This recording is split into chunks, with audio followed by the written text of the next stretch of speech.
आप सभी को एकादशी की हार्दिक शुभकामनाएं। भगवान श्री हरि की अपार कृपा आप सभी पर बनी रहे।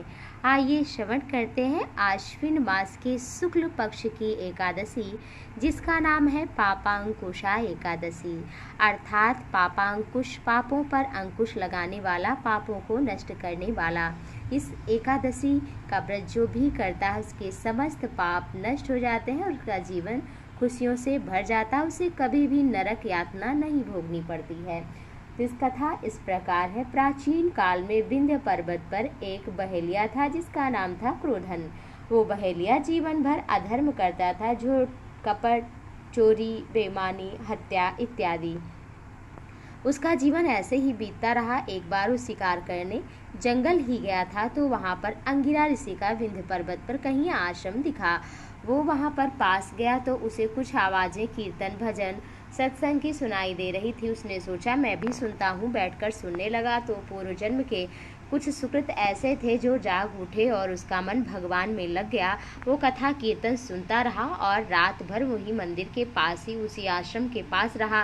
प्रातःकाल जब सब ऋषि मुनि चले गए, अंगिरा ऋषि थे तो उनके चरणों पर गिर कर बोला, हे भगवान, हमारे पापों का नाश करने के लिए कोई उपाय हो तो बताइए। मैंने जीवन भर बहुत अपराध किए हैं जिससे मुझे अवश्य ही नरक यातना भोगनी पड़ेगी।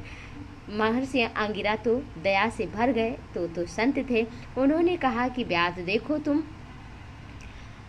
आश्विन मास शुक्ल पक्ष की इस समय एकादशी आने वाली है जिसका नाम है पापांकुशा, अर्थात पापों को नष्ट करने वाली एकादशी।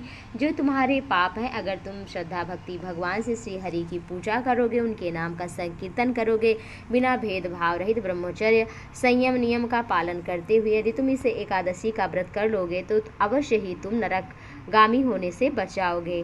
फिर शुक्ल पक्ष की एकादशी आश्विन मास की आई तो उसने श्रद्धा विधि विधान से मेवा, भोग, फल जो भी था उसके पास श्रद्धा भक्ति भाव से संयम नियम का पालन करते हुए उसने एकादशी पापांकुशा एकादशी का व्रत किया। भगवान को तुलसी सहित मंजरी सहित अर्पित किया, फूल चढ़ाए, चंदन लगाए, आरती की, नैवेद्य चढ़ाया, रात भर कीर्तन किया, जिससे भगवान अति प्रसन्न हुए।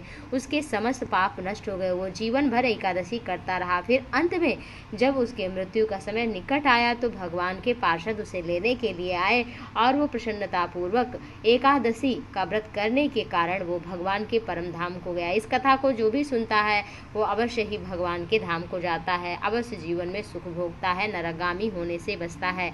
क्योंकि इस संसार में तो सभी साथ देते हैं, लेकिन परलोक के मार्ग में केवल एक श्री हरि का नाम ही बचा पाएगा। उस मार्ग में ना तो कोई सोर्स चलती है, ना किसी का और इस संसार का कोई संबंध काम चलता है। केवल भगवान से जिसने संबंध बना लिया है वही संबंध मान्य होता है। जिसने साधु सेवा की है, जिसने सत्संग किया है, कीर्तन किया है, बड़ों का सम्मान किया है, जिसने सत्य पर चला, जिसने धर्म का पालन किया है, जिसने भगवान के नाम का कीर्तन किया, यही परलोक के मार्ग में उसका साथी होता है।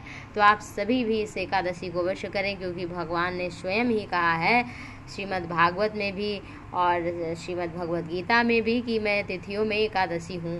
तो आप सभी भी इस एकादशी व्रत को करिए, अपने जीवन को सफल बनाइए। हरि ओम।